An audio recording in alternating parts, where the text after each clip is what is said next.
Это актуальное интервью в студии Петр Васильев. Здравствуйте. Более 1200 якутян прошли переобучение по нацпроекту «Кадры». По окончанию курсов свыше 1000 граждан нашли новую работу. А сколько еще якутян на сегодня нуждается в трудоустройстве? Об этом поговорим с гостьей студии Светланой Горюшинской, председателем Госкомитета Республики по занятости населения. Светлана Валентиновна, добрый день. Здравствуйте. Давайте для начала немножко отмотаем назад, подведем итоги года прошедшего. Вот с какими результатами Госкомзанятости завершил 2025 год? Чего удалось достичь? Что, возможно, перешло на 26-й? Ну, на 26-й год у нас перешли новые задачи, безусловно, а те показатели, которые ставили мы себе на 25-й год, безусловно, их выполнили. Некоторые даже перевыполнили. В первую очередь, это основные показатели по национальному проекту «Кадры», ведь он у нас начал действовать как раз с 1 января 2025 года, и те мероприятия в рамках федеральных проектов, а их 4, были достигнуты, были проработаны абсолютно все. Это и переобучение граждан, это и основные меры, которые направлены у нас на трудоустройство особых категорий граждан, это и прогноз потребности в рабочих кадрах, которые мы провели в прошлом году и будем продолжать в 2026.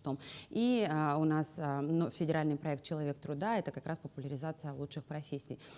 Основные показатели, которые по трудоустройству мы тоже достигли, нам обратилось в 2025 году более 15 тысяч человек, из них 9 тысяч были трудоустроены с помощью наших служб занятости, которые у нас находятся в каждом муниципальном районе. И, безусловно, все те меры, которые мы предусматривали и проводили с ними, они были им предоставлены. Нельзя не сказать о ведомственных проектах, которые мы реализовываем в рамках стратегических указов главы. Тоже у нас и наш новый бренд «Работающая Якутия», где мы говорим о проектах «Работающая Якутия Кадры», «Работающая Якутия Выпускник», «Работающая Якутия Инклюзия». И в этом году мы запустили новый, в прошлом году уже, да, мы запустили новый проект, скорее больше тиражировали. Это «Работающая Якутия Продвижение». Это вот мы говорили про женщин села, а теперь мы говорим про женщин всей нашей республики. Они также, те показатели, которые мы ставили, мы их достигли. Было, если говорить про женщин, было трудоустроено больше 2500 женщин в 2025 году. По нашей молодежи, по выпускникам показатели мы также перевыполнили.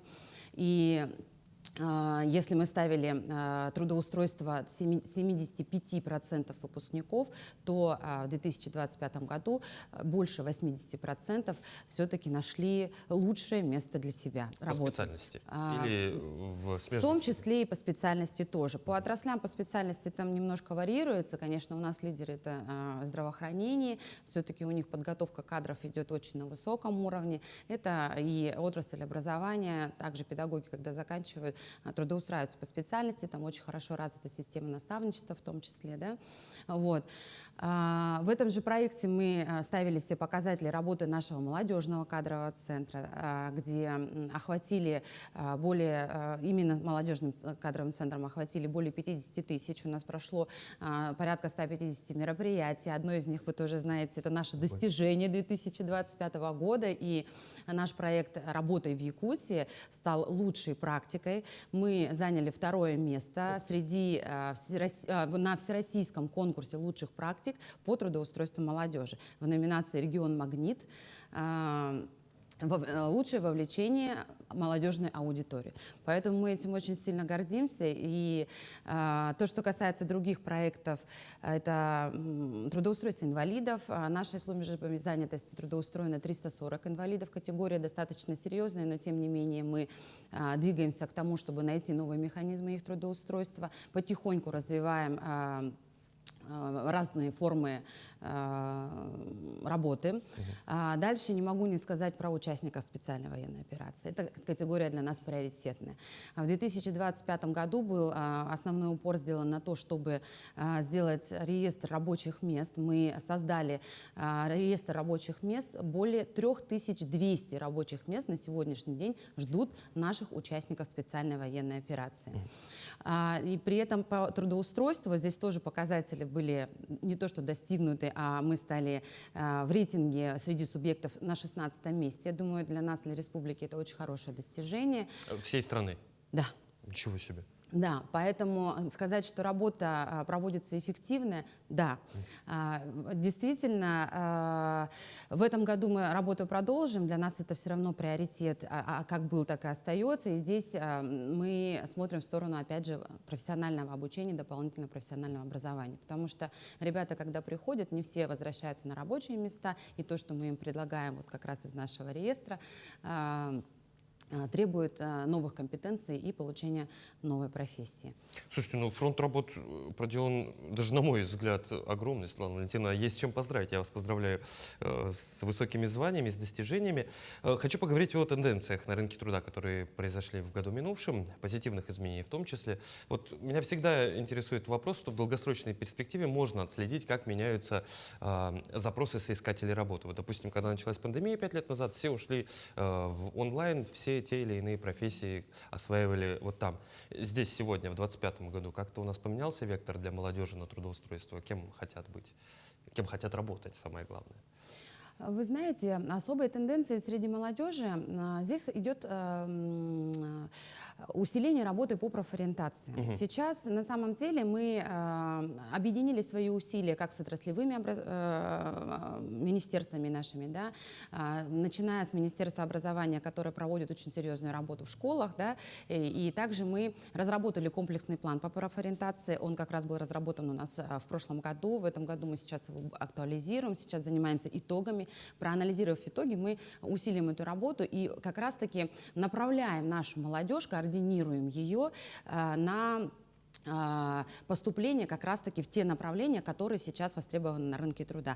Но не могу не сказать, что востребованы сейчас рабочие профессии. Безусловно. Они востребованы как на федеральном уровне, вообще в целом по стране, и наш регион не отличается от этой тенденции. Потому что все-таки мы промышленный регион, наши промышленные предприятия требуют дополнительных кадров, дополнительных компетенций, и это тоже в основном все-таки рабочие профессии. Мы провели прогноз, вот я говорила в рамках федерального проекта, мы провели прогноз потребностей кадров в республике, и здесь надо говорить, что все-таки здравоохранение, опять же, вышло у нас по прогнозам на ближайшие 7 лет, вышло в лидеры, и им потребуется более 12 тысяч новых специалистов различной категории, это как и средний персонал, так и врачи высших категорий. Это, безусловно, образование, потому что без наших педагогов мы все-таки не получим качественной молодежи и высококвалифицированных специалистов. Ну и добыча полезных ископаемых. Здесь вот как раз вы сказали про изменения. Предыдущий прогноз у нас показывал преимущественно все-таки добычу. То есть промышленные предприятия требовали на ближайшие 7 лет большее количество работников. Сейчас немного поменялось. В этом году мы прогноз продолжаем. Он проводится у нас по всей России. В этом году мы будем уже его делать на нашей цифровой платформе «Работа в России». То есть, в принципе, это уже одна платформа, которая заключает в себе все направления деятельности по занятости, по подбору кадров, по целевому обучению, по даже практике студентов. Они теперь тоже будут проходить именно на этой платформе. Ну, мы с вами вот так вот по вершкам пробежались. Меня лично радует, что мы перестали воспитывать бесконечное число юристов и экономистов. Ничего плохого в этом не вижу, просто избыточность их на рынке труда, она и конкуренцию уменьшала, и им создавала проблемы. Светлана Валентиновна, к слову про занятость. Как у нас с безработицей? Это же один из ключевых показателей, которые глава региона ставит и нацпроект кадры под собой имеет. Безусловно, вообще уровень безработицы, мы всегда оглядываемся именно на него, и здесь у нас нельзя не отметить очень положительное снижение. За последние несколько лет оно у нас наблюдалось ежегодно, но этот год стал, наверное, рекордным. Сейчас полностью годовую цифру пока сказать еще рано, мы ее увидим в феврале, но за январь-ноябрь мы сейчас цифру видим в 3,7%. Тогда как на начало года, за 2024, эта цифра была у нас на уровне 5,1%. То есть больше 2,5% у нас снижение безработицы произошло. Здесь нельзя не сказать про факторы. Конечно, рост экономики, развитие наших предприятий, безусловно, дает свои плоды. Ну и плюс ко всему те меры, которые предпринимаются, как на федеральном уровне, да, правительством Российской Федерации, так и на нашем, на региональном. Все наши даже мероприятия, которые мы проводим, это, безусловно, являются теми факторами, которые влияют на этот уровень. Я думаю, что эта тенденция сохранится. Сейчас у нас на федеральном уровне она варьируется на уровне 2,1-2,2%. Мы к нему стремимся, и я думаю, что к концу этого года мы должны к нему приблизиться еще больше. Ну вот это, я так насколько понимаю, и совместная работа центров занятости, и вашего министерства, ну и, точнее, вашего госкомитета, и, собственно, непосредственно желание у людей трудоустроиться в конкурентные специальности. Вы знаете, вообще, в принципе, работа с кадрами – это очень комплексная работа. Здесь нельзя сказать, что занимается даже одно ведомство. Да? Мы в большей степени координируем ту, значит, ситуацию, которая сейчас находится, и привлекаем те органы, которые необходимы. Наши отраслевые министерства, нельзя не сказать, что каждая из них делает несет определенный вклад для того, чтобы их отрасль была наполнена квалифицированными кадрами вовремя, и их предприятия функционировали в полном режиме и развивались. Светлана Валентиновна, подводя немного итоги, за 2025 год мы нашли многим людям работу, трудоустроили различные категории граждан, нашли работу выпускникам. На 26-й что-нибудь осталось? Есть ли планы на год грядущий, учитывая тот фронт работ, который выполнили в прошлом году? Безусловно, приоритеты у нас остаются. Мы никак не можем не работать с молодежью, и мы усиливать будем эту работу, новые форматы будем находить для работы с ними. Безусловно, это участники специальной военной операции. Здесь также работа, она не просто должна быть продолжена, а ее должно быть еще больше. Вот за первые 2 недели мы уже трудоустроили 6 участников специальной военной операции. И в рамках национального проекта «Кадры» в этом году, 2026, мы начинаем очень большую работу по модернизации всей нашей службы занятости.